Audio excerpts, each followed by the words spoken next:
nimempa away ya shinda sare ambao ni Odesse. Mechi ya pili nimeipa hiyo shinda sare. Lokomotiv Leipzig nimewapa kwa goli 2. Hao tena nimewapa kwa goli 2. Monaco na Brest nimempa shinde yote. Middlesbrough na Hull City nimempa Middlesbrough imepunguza na kona moja. Ambapo tuna odds 5. Ni mkeka wa kwanza kama unavyoona huu hapa, labda nitajie kodi. Kodi yake ni 5QQ TAQ.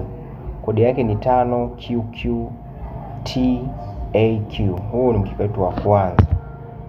Una mechi ngapi? Mechi 6.